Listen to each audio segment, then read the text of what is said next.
Support for this show, Politics Done Right, comes from politicsdoneright.com, publishers of How to Make America Utopia, Take Away the Economy from Those Who Rigged It, As I See It, Class Warfare, The Only Resort to Right-Wing Doom, It's Worth It, How to Talk to Your Right-Wing Relatives, Friends, and Neighbors, and other books written by Egberto, Willies.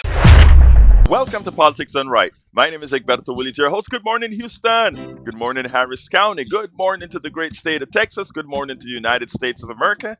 Of course, good morning to the world receiving our signals via the magic of El Internet, formerly known as the ARPANET, created by whom? Created by we the people. We the people.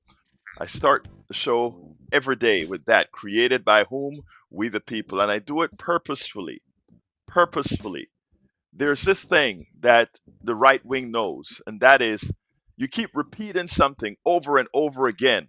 And if it's a fallacy, if it's false, if it's not true, people tend to believe it, even as it's false, because they hear it a lot over and over again.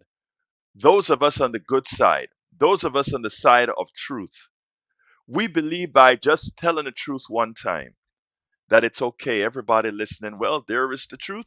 Nothing else needs to be said. Well, we're not robots. We're humans. We're not dealing with robots. We're dealing with humans. We always have to say and repeat truths for truth to be accepted, for truth to counteract lies. Anyway, without further ado, I go to the genius in El Estudio, El Señor, Jack Van Beba. Good morning, Jack. How are you doing? Good morning, Egberto. Good morning, Houston and the rest of the world. All right. Today's program connects the spectacle to the structure. Laura Jedeed explains why mixed martial arts is a global diverse sport that does not belong to Trump, MAGA, or militarized nationalism.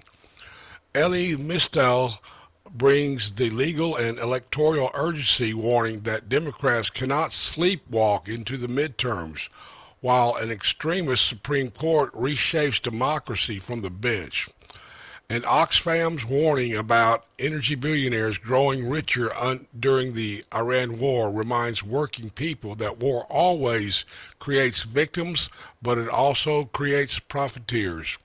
The people must see the pattern, name it, and organize against it. Reuters and AP have documented the political weight of the UFC White House spectacle, while Oxfam reported that 41 G7 energy billionaires gained $23.5 billion since the beginning of the Iran war. Man, that's about a little over $500 million apiece. Oh yeah, it's huge what's going on here, Jack. I mean, the pilfer is real, and the thing about it is happens behind the doors, and we've learned to accept it because we believe, okay, war, oil prices go up, but when you go to the other end of why oil prices go up, and realize that that is just another way of giving money to a bunch of rich people. We have our economic system is severely flawed. Severely flawed. Very. Anything else you want to add, my brother? Now, let's get on with the show. Let's get on with the show. Anyway, folks, good morning. Buenas mañanas, right? That's you don't really say buenas mañanas, it's buenos dias. What I just did is I just did a translation directly from English to Spanish. Let me tell you something, right? I just did an interview with a couple of days ago with Martina Grifaldo, who is uh, the founder of Alianza Latina Internacional. And I'm posting it a little bit later. This one was all in Spanish. And, I really wanted to play it on air, but it's 10 minutes long. And, but it's really for our Spanish audience, the audience that, and what I'm going to really do is I'm going to do it online uh, later on today instead of doing it on air where we have about 80% of the people waiting for 10 minutes because they can't understand what's on the en la pantalla on the screen. So I decided to do it. It's a compatriot of Mr. Mendoza who was with us yesterday, but giving some more of the story. But there are three things I want to speak about today. The first one is, of course, Laura Jedeed. She went to the UFC MMA spectacle at the White House yesterday, or rather on, I guess it was on Sunday. So she went to visit Washington D.C. She's a reporter out of New York that does that's on a panel with me every Monday at WBAI in New York.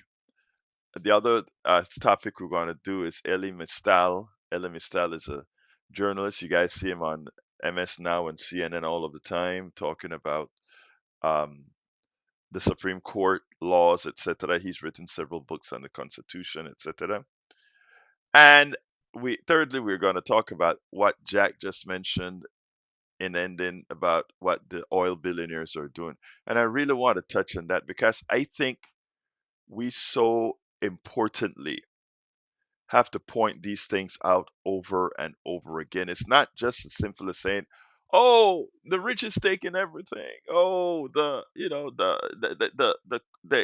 I think you have to consistently, continually, as things happen in real time, attach that to how our economic system by design is a failed economic system designed solely to rape all of us.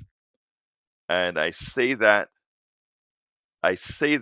without hesitation because that from its inception it was always there to maintain a bias towards some and invite others who play the game into its fold. And that's where we're at. Anyway, let's go ahead and get busy. I'm going to start with Laura Hadid. She went and visited the White House and did the MMA thing. She's an MMA lover. She loves MMA, but she believes. Well, let me tell you what. Let her tell us what she believes. Welcome to another edition of Politics and Right. I'm Egberto, Willies, your host. Today I'm honored once again to have Laura Jedeed, is an independent freelance journalist and founder of Firewall Media. She has written at Politico, Rolling Stone, The Nation, The New Republic, Slate, among many other substantive publications. She is a veteran, more importantly, as an investigative reporter. She recently had a real big coup where she actually went ahead and I don't know, became an ICE agent, could be. Nah, but close, but close. Now we have her here talking about UFC. Hello, Laura. How you doing today? Doing good. Great to be back. Look, it's great having you on. But before we get into the meat of this stuff, my God, Laura, I didn't know you were so much into UFC well, I think it's more like you're an MMA woman, right?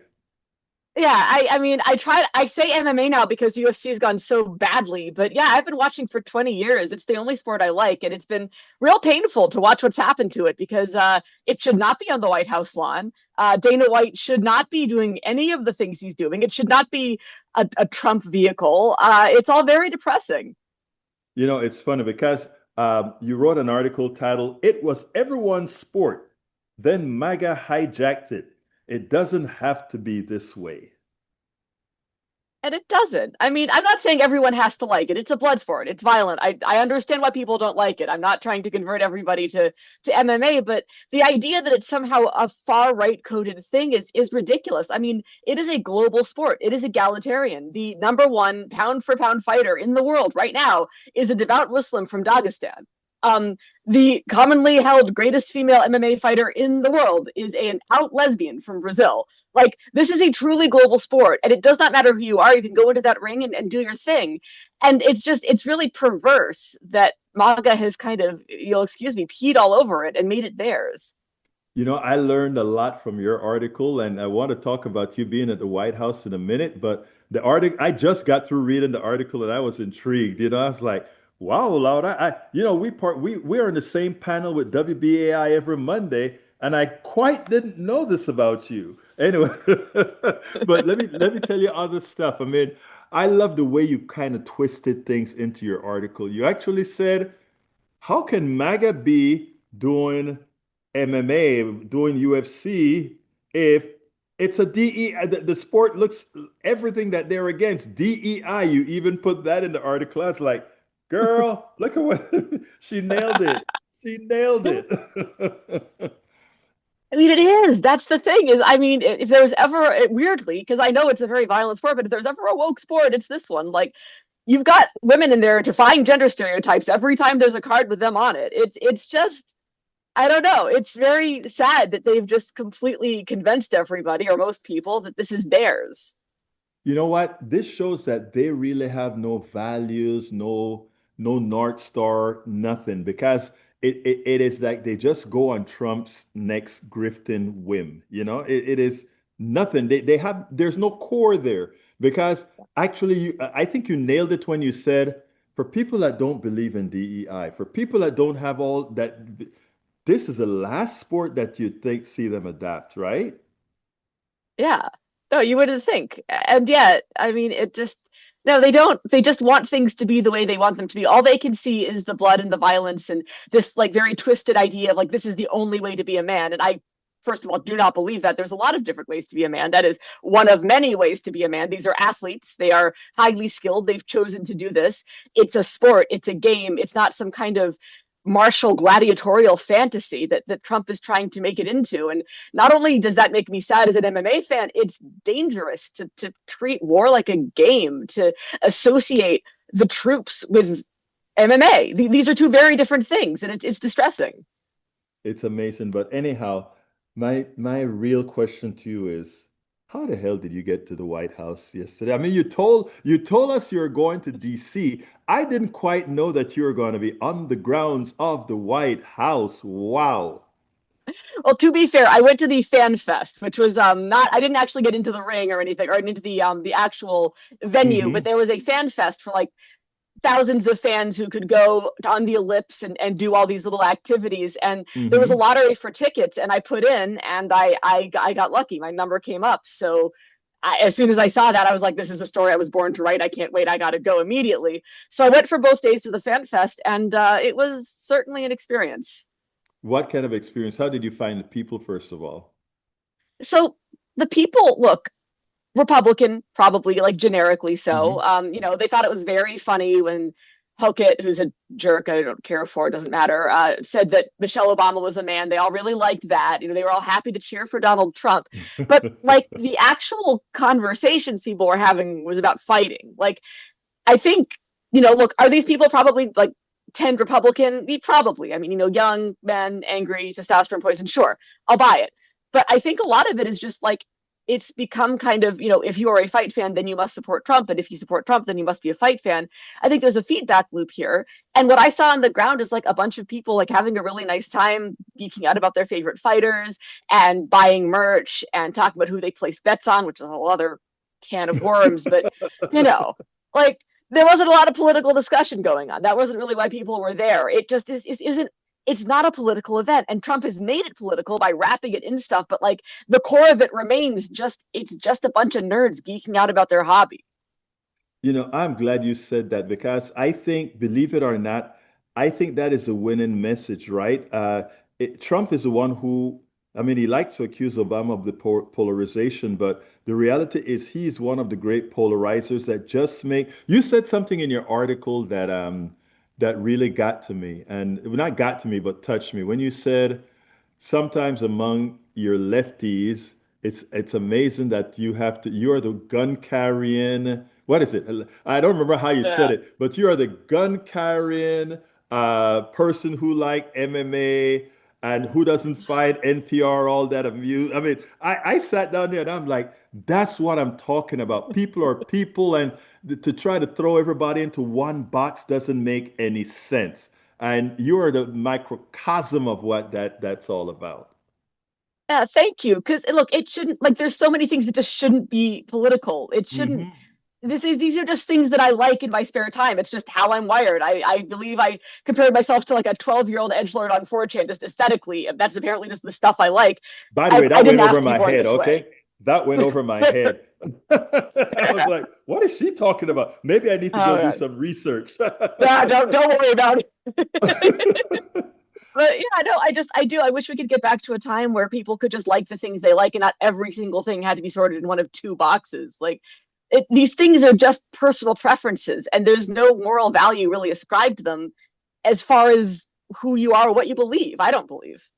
What you know what is interesting? I think that is where people really are, and then they have to force the leaders on top, force them to be where they are. Look, I'm an ultra lefty kind of a guy, right? But I live Oh yeah. in red, in a red. Not only do I live in a red, well, let me back up. Texas is not a red state; it's a non-voting state. But I live in a genuinely red area in this state, and I have a lot of friends. And they all know I'm a pinko lefty liberal crazy guy. And if they see me at a coffee shop, they're coming there to shoot the bull with me, right? And that is Yeah. where we really need to be, right? It's so important. It's just at a base level to remember that the other side aren't demons. And I think that goes both ways, but definitely for them. I mean, I do a lot of reporting on the far right, and people will ask me, like, well, how do you get them to talk to you? And the answer is you smile and act like a person, and they're not expecting that. They have been Yeah. told that, like, people who believe what you and I believe are like blue haired psychopaths who are going to like yell at them on the street for saying something wrong. And the truth is we're just people. Like we're nice people. And that's, I think, the beginning of understanding is just to accept that like the enemy isn't some kind of demon. They don't agree with you, and maybe we can reach some common ground if we could just recognize that we're all people. Exactly. We've all put on their pants the same way, all that good stuff. But again, Yeah. that they have some crazy ideas about women. Yeah, as Oh long yeah. as you keep that to yourself and don't bring it to Yeah. me, I'm happy. It's not a problem. So tell me more about this event because you went out. I think you made it, and you were out there for 2 days. A lot Yeah. of stuff I had to happen in 2 days, Laura. A lot of stuff had to happen in 2 days. Oh yeah, well there were all kinds of fun little events. There were a lot of I was very taken with kind of the participation trophy aspect of it. Hmm. There were booths where you could like get your picture taken doing a fighter walkout, or you could buy a belt, like a UFC championship belt for $800, which like that's a lot of money, but it does save you the time Hmm. of becoming an athlete, I guess. Meta AI had a thing where you could like have an AI version of yourself on a fight poster and they print it out for you for free to take home. It's like just on and on and on stuff like this where it's like I don't know. I thought we didn't like participation trophies, but sure, why not? We'll do this. Um, Definitely the most dramatic thing that happened was a fighter named Sean Strickland had been banned from this event for pointing out that Donald Trump is basically spending time with the Epstein list in that octagon area. Lest you praise him too much, he also has a lot to say about Jewish people. His issue is this isn't far right enough. But anyway, the point is that he snuck in somehow, made it to one of the like show rings, got into it, and then was immediately arrested by security and dragged out with fans following behind being like, free Sean, free Sean. So that was the excitement of the 2 days, I guess. That was a very odd thing. Now that is crazy, isn't it? Yeah. It's a little depressing that like the pushback from the current UFC crowd is no, this is not right wing enough. That's unfortunate. I don't love that. Well, you know what? The thing about it is, at least you went. What else happened? What else kind of tickled you? I mean, I think so far you've said that the people were more normal than, Yeah. I guess the politics wasn't involved. It was all about this MMA thing. They were there Yeah. shopping and I mean, like at a standard fair. Now, what was the attendance though?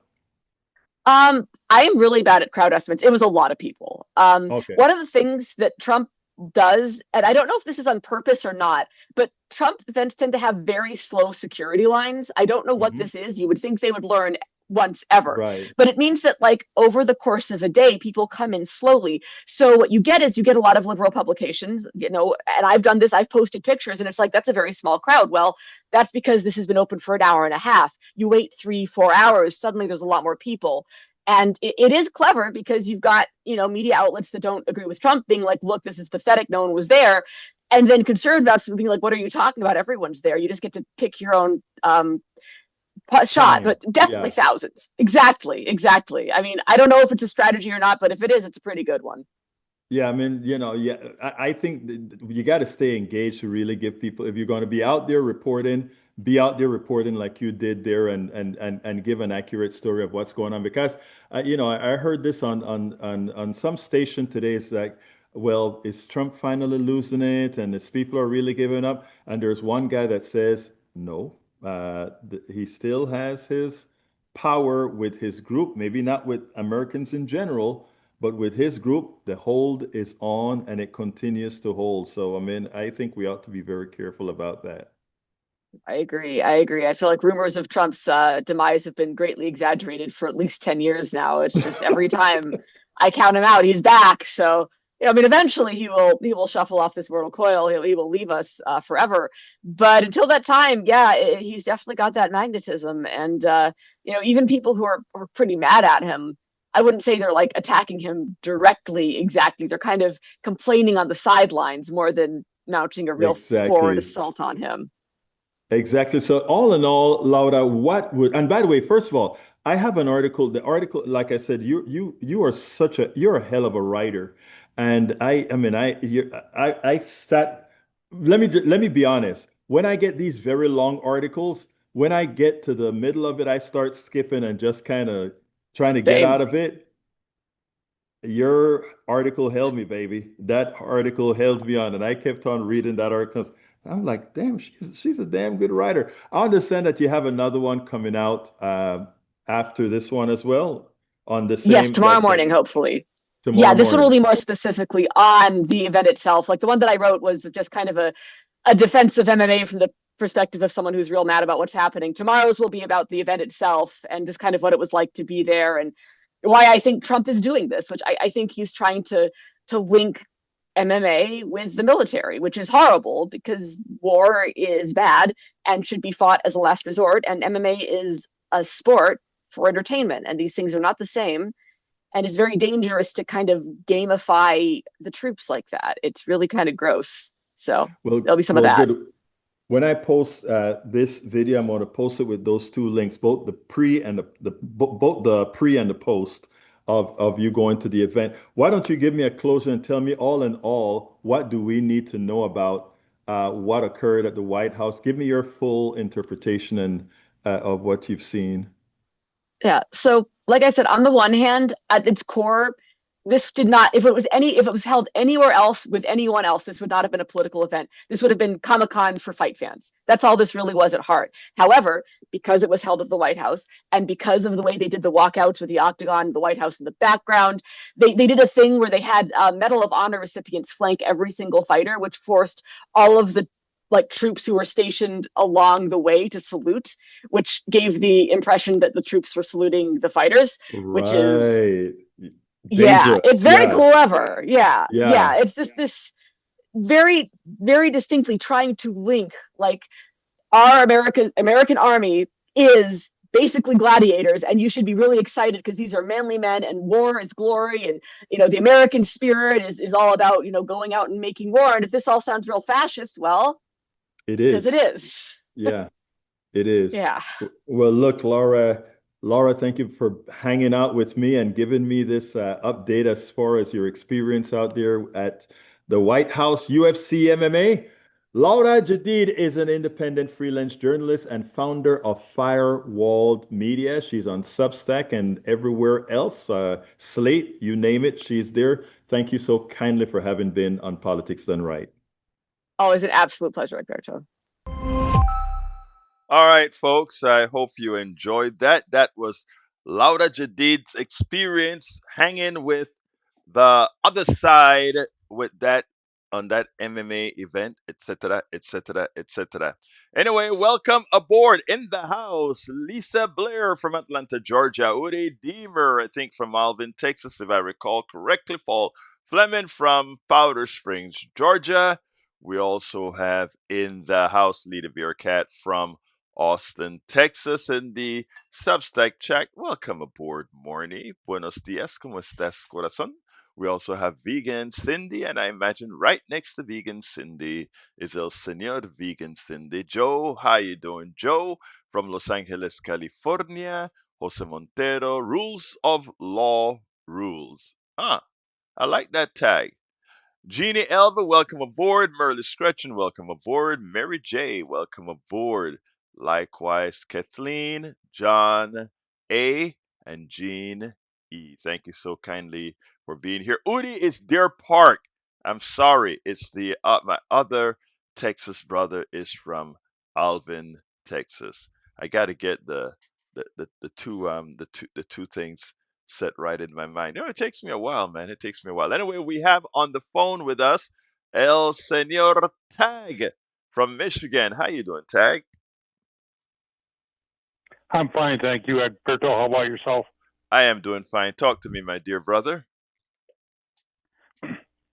Well, I had a close friend pass away this weekend, and he owned a ski shop. I'm a skier, so for most of my life I've been friends with him.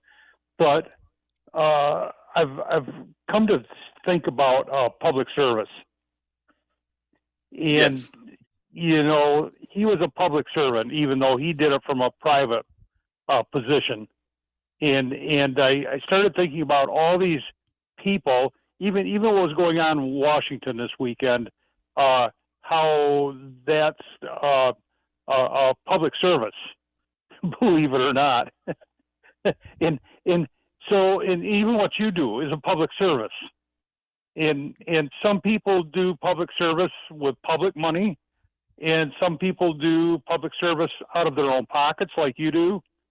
And then I think that there's a third class of people who do public service to serve themselves. And that's kind of the ones that I have a problem with, that people that are trying to serve themselves by feigning that they're serving the public. And I just think that, I mean, it's something that we don't give much thought to. And that's why I think go ahead. I think I think you nailed something very important, right? Because there are a lot of people that promote what they're doing as public service, but it's really on for a massive profit type of a basis. And I think you nailed it just right. There's the public service that all of us pay for in taxes. There's a kind of public service that one does in sort of a 501c3 form, 501c4 form, or even the way I do it. In other words, the service that I give, I mean, look at our chat. This is actually financed by. I look at my chat and I see folks who are given that third service that you talk, or that second service that you're talking about, meaning personal things that you earn on your own, and you're saying, I have faith in XYZ, so I want to promote my public service through that person. But then there's the other that you speak about, Tag, and that's the one that drives us crazy. It's really not public service, it's a semblance of public service, using the public service as a means of capital appreciation. And I think you nailed it there. Exactly. And I look at the oil companies or the gun makers. To me, they're strictly in it for profit, and Right. I don't see where they're really. They may say, "Well, we're here to serve the public. We want to make gasoline so you can drive your car." Okay, kind of a public service. They're in it purely for profit, and I think that as a thinking sentient beings as we are, we need to take a look at these different categories and start understanding why we're getting these messages from TV or the radio or billboards or wherever from other people. Are these people actually public servant, or are they actually serving themselves? And I think it would help to clarify a lot of how we feel about things. So I don't love know if that. anybody, have you ever thought about that, any of this? Well, I mean, indirectly, but I'm glad that you brought that up because I think it is so important. Let's give an example. The oil companies market themselves as a public service. They bring energy to the world, etc. And they're so right. We need the energy that they bring to the world and something. But look at what else they do where it shows you that their public service is simply their cog to make a profit. Green energy, we know, is somewhere that we have to go, right? We also know that throwing a lot of carbon in the air is ultimately a short-term fatal for us, sea level rise and all of that faster than naturally.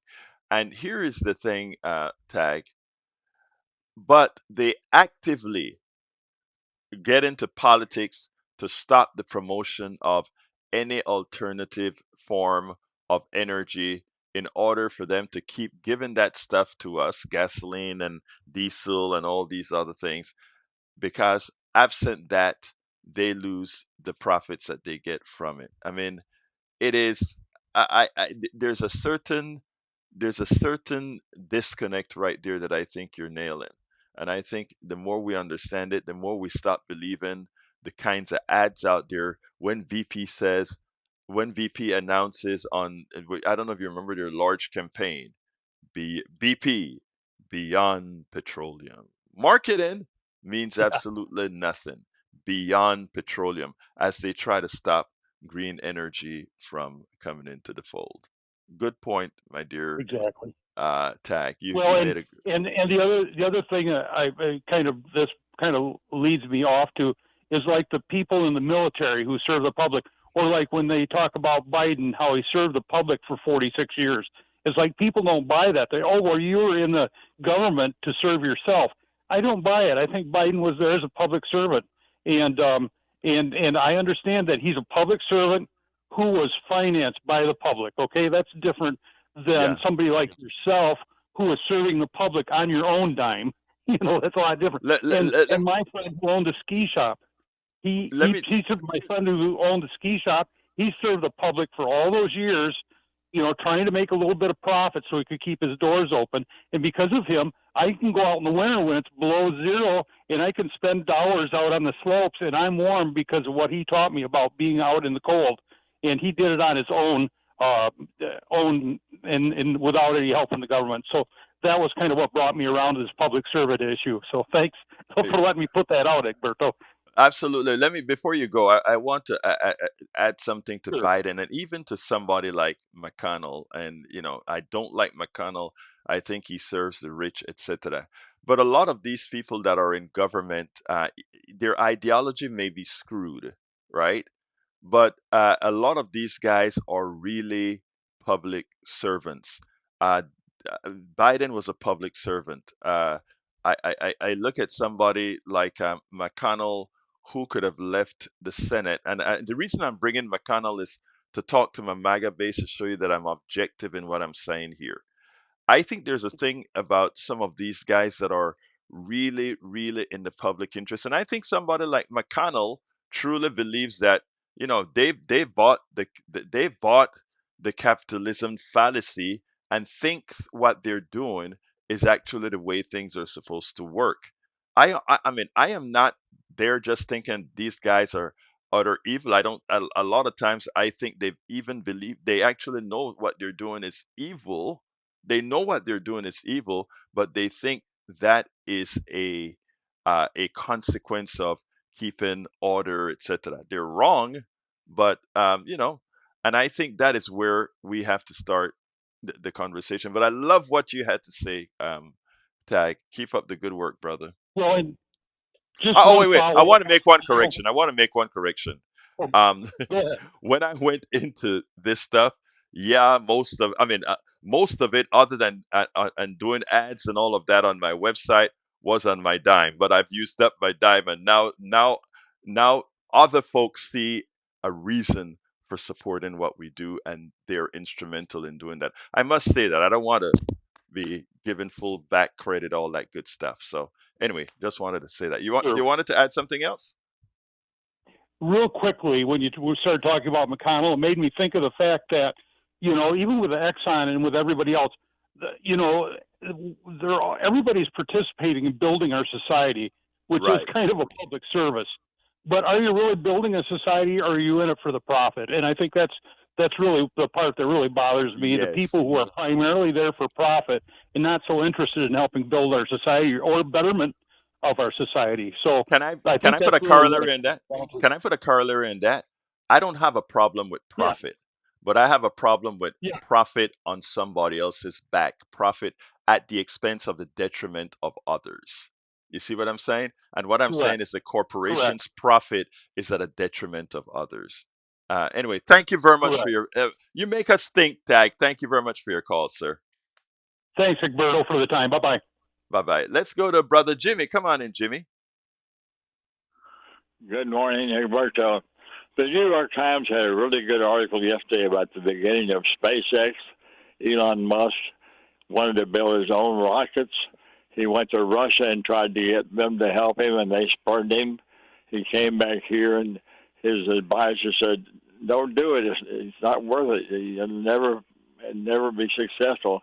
He himself thought it only had a 10% chance of being successful, but he started building these rockets, and the first 4 rockets he built all failed. They failed, but he kept going, and he finally had good rockets that went up, and he could bring them back down. And NASA gave him contracts to take things up. He wanted to actually send seeds up to Mars. He thought he could grow plants up there, and the American public would love it and would want to give more money to NASA. But anyway, he kept going and made SpaceX successful because he persevered with his dream. At the same time, he was running Tesla. This guy is pretty amazing, I think, really, all the things he's done and are doing it at the same time. And then, of course, now he's the world's first trillionaire. So Jimmy, I don't have amazing story. I don't have the time to get into a lot of that right now, but I just want you to ask yourself the question, why do you think he did it as opposed to the inventors of each of those, each company that he has started by somebody else doing something else, and and by the way, that he failed the 4 times he launched the rocket. I want you to remember that we, the public, the taxpayer, had already launched rockets all over space, all over the galaxy. So there's nothing new that he has done. He has slowly done it as an independent person using the backs of others. So I mean, let's not buy the hype. We cannot buy the hype. The guy is a great capitalist. That's about all that he is. But let's talk another time, Jimmy, because I need to go on with the program. But let's talk another time, okay? Sure. Okay.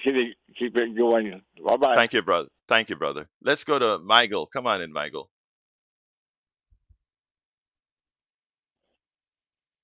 I said Miguel, not Oh, Michael. Miguel, come on in, Miguel. Tomatoes, tomato. I heard something that really irked me just now from you. My MAGA base. I'm going to get off the phone and let you elaborate. What the heck is a MAGA base that you're so proud of? I'm not proud of any MAGA base. Let's go to again. Let me just say something because I recognize your voice. Stop trying to read into what I say what you would like to paste onto me. I'm a very honest person and I understand good, evil, bad, all that good stuff, brother. Do not try to paste what you would like to paste onto me because it would do you well to believe that. But, the program is all ours, so you can call in anytime. Come on in, Joe. Morning, Egberto. Super quick about Jimmy's call about Elon Musk. I'm not going to comment on him in any way, but what I would like to say is, wouldn't it be great? I'm all for innovation and visionary folks. As a tech journalist, I used to cover them back in the 90s and early 2000s, and believe me, some of them are very visionary. So wouldn't it be great if we could elevate and celebrate tech innovators or innovators in general who are backing or pursuing sustainable solutions to our climate crisis? And that's it, man. That's all I Thank have. you, Joe. Before you go, you're absolutely right, and I have another group of innovators that I would like to support, and that is, right now, the face of SpaceX, the face of of his satellite program, the face of Tesla, is him.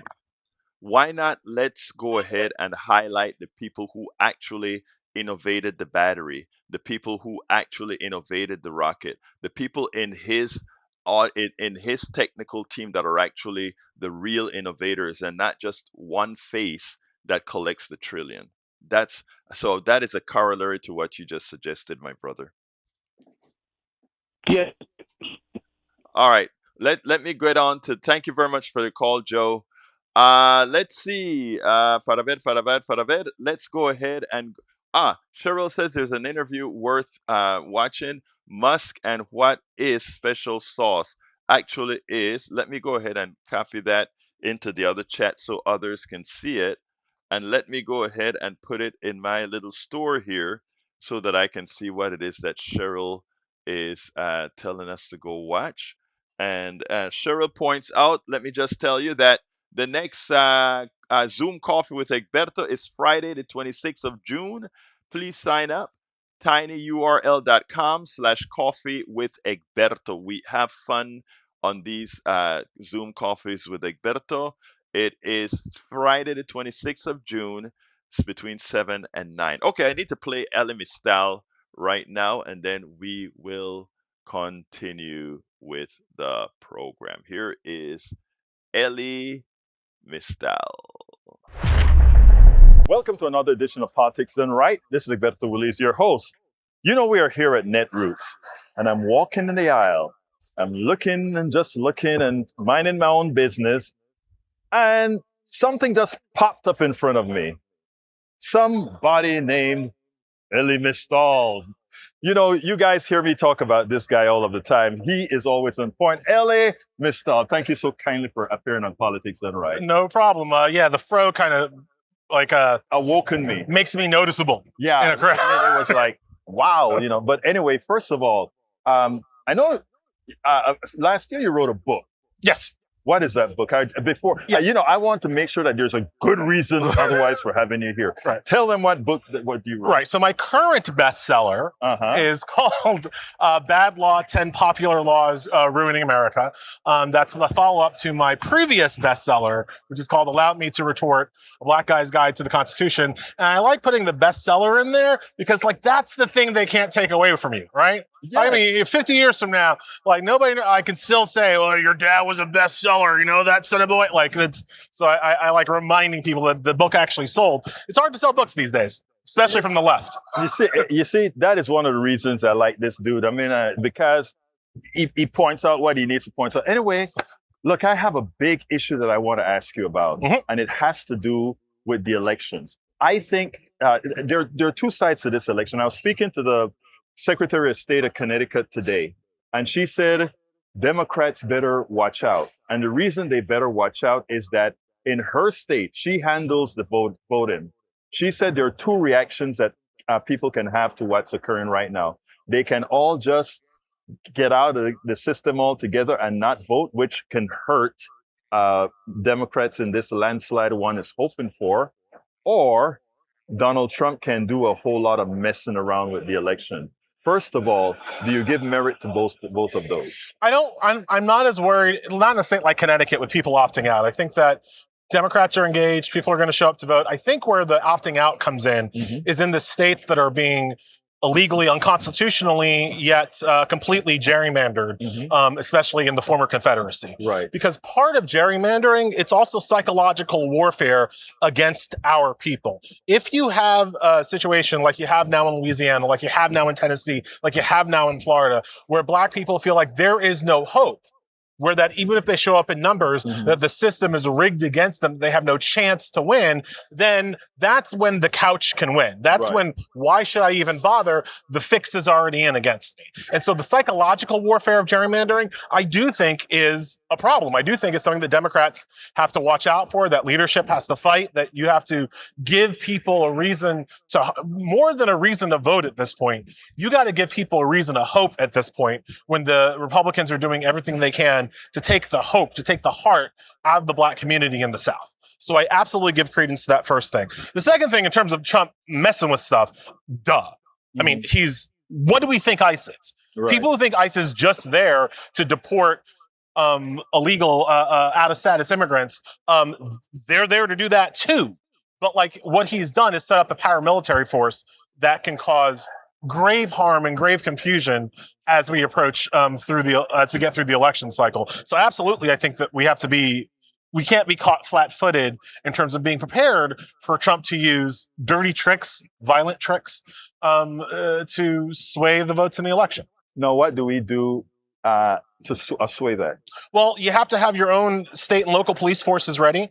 Because look, here's what happens in a state like Connecticut. The Democrats are expected to win. You go to Bridgeport. You go to some of the areas in Connecticut where there's a larger minority population, and you have ICE surrounding those communities, intimidating them. Right? They don't have to say you're not allowed to vote. Right. It's just here are 5 guys with assault rifles and military fatigues with masks on that you can't identify that are kind of interested to see if you're going to bother to come out your house today. Like that's voter intimidation. And in that situation, state and local police have to be ready to be deployed to fight ICE, to stop ICE from intimidating voters. And that's a level of dog that the Democratic Party doesn't usually have, but they are going to need to have it this election cycle. You said they're going to need to have it. Will they have it? Or do you see any possibility that they're going to have it? I always trust. Hope is an important thing. I hope the Democrats understand the stakes here. Historically speaking, they don't. Historically speaking, they will roll over. Historically speaking, ICE will intimidate voters across the nation. And then on the Wednesday after the election, on the Thursday after the election, the Democrats will be like, oh my God, how could this possibly happen? Let's file a lawsuit. When what needed to happen was boots on the ground on Tuesday. Right. And so I don't know if they are. I hope they're ready. Well, they have every piece of information that they need in order to be ready. At this point, it's just a question of whether or not they have the will and the execution to do it. And what you think specifically? You think that they are or not? I think it's going to be state by state. Okay. I think, a J.B. Pritzker, that dude seems like he was born ready. Yes. Right? He definitely, he actually have a little bit of gangster in him. Right. Kathy Hochul, sometimes, some days not, right? I don't know about Connecticut. I don't know about California.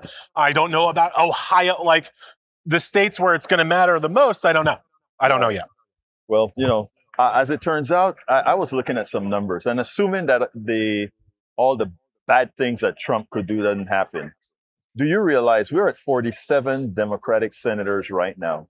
If we have a tidal wave, not just a blue wave, a tidal wave, do you realize that brings in another 13 senators? Yeah, if we want all of them, right? Yeah. And if my mother had wheels, she'd be elected, right? Like lots of things could happen. I don't know that we're going to win 13 seats in the with the Senate map looking the way it does. And I guess here's the thing. I don't think you can say, assuming that Donald Trump doesn't. Right. We have to assume that Donald Trump does. That he does. Exactly. And that we have some kind of dedicated response to fight that, because you can't at this point assume that he's going to let things happen, especially if he's losing. Exactly. Like especially if he's losing, it's going to get even worse. So you have to have a response in place. And again, that response includes boots on the grounds. It includes local police forces protecting voters instead of locking hands with ICE.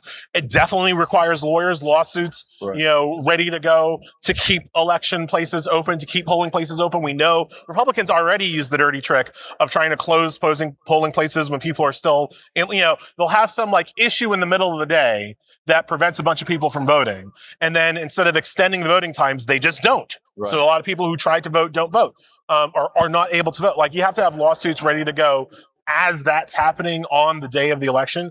It takes a lot of party apparatus and planning and structure in order to combat some of these dirty tricks. But like, we have to do it. That's the only way forward. What do you think about the commission that the Democrats formed, this electoral guidance or electoral, I think with the former Attorney General? Do you think it has any kind of a wings or No, you don't? no, Yeah, okay. I don't. Commissions are of no more use here. You need Yeah. boots on the ground. Right. When I say boots on the ground, like I honestly mean like you go to East LA.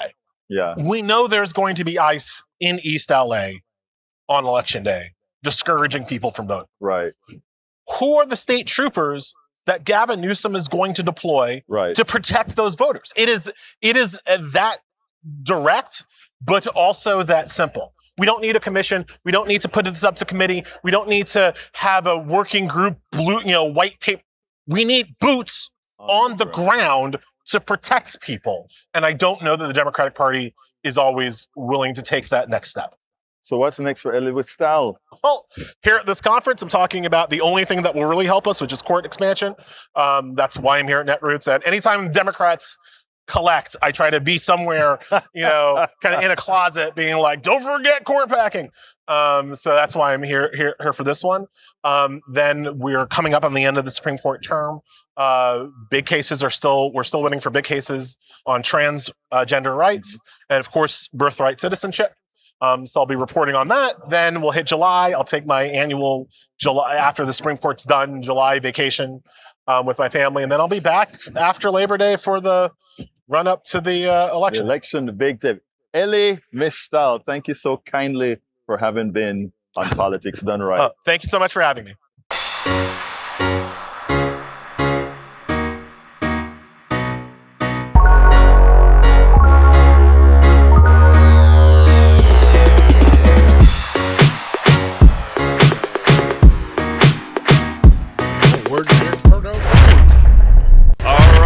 Folks, let me tell you, that was Elie Mystal from, well, you see him on MS Now and on CNN all of the time. He's usually on panels, and he came out there to Netroots in Philly to go ahead and talk about packing the Supreme Court.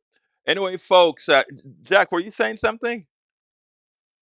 Well, you had a little space in between your piece and you coming back on the air, so I was just trying to fill it in. Oh, okay. No, that's the on these videos that I'm doing.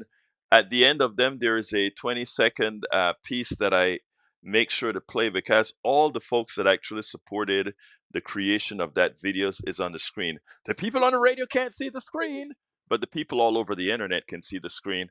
And I want them to know exactly all those people that are responsible for us being able to bring all these great interviews to all of you at KPFT and elsewhere. So anyhow, you did hear the music, I hope. No music. Really? Wow. That's interesting because we heard it. But anyway, continuing. Let's see who is in the welcome aboard, Tamar. Welcome aboard, Lynette. You're late. Welcome aboard. And I see some others. March KJ.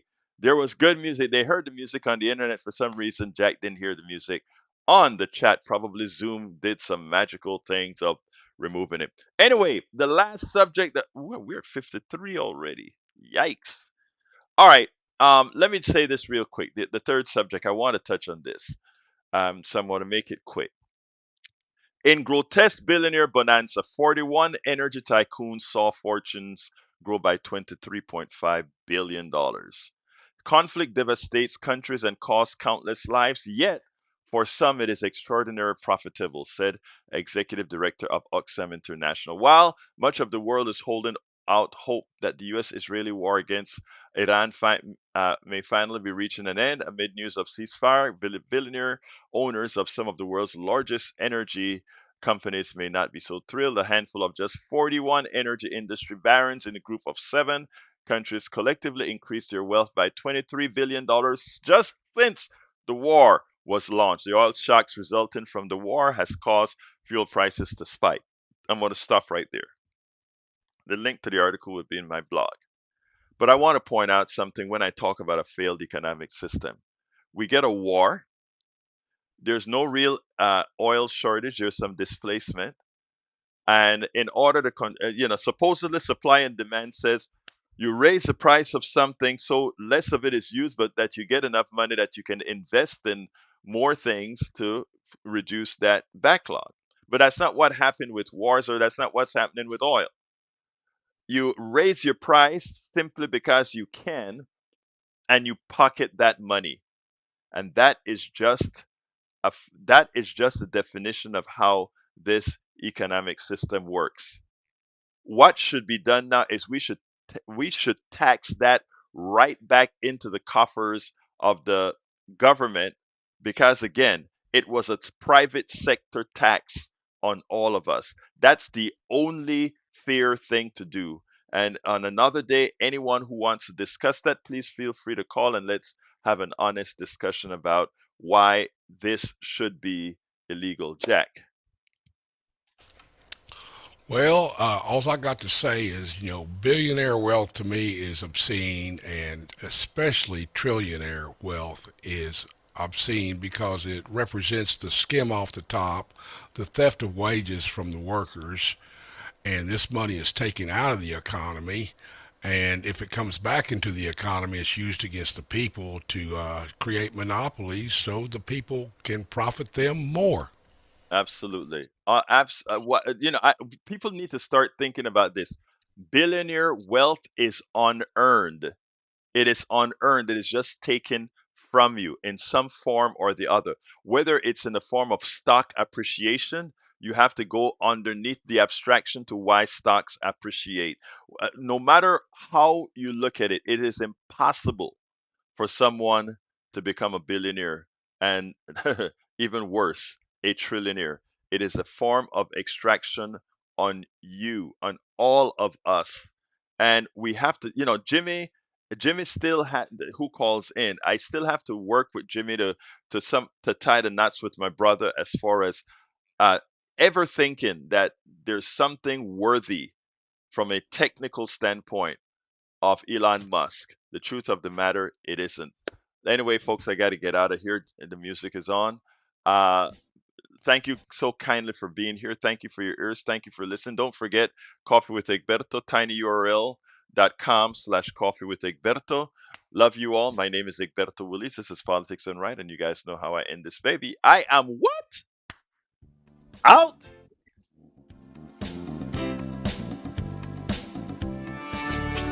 I'm Dr. Support for this show, Politics Done Right, comes from politicsdoneright.com, publishers of How to Make America Utopia, Take Away the Economy from Those Who Rigged It. As I See It, Class Warfare, The Only Resort to Right-Wing Doom. It's Worth It, How to Talk to Your Right-Wing Relatives, Friends, and Neighbors, and other books written by Egberto Willies.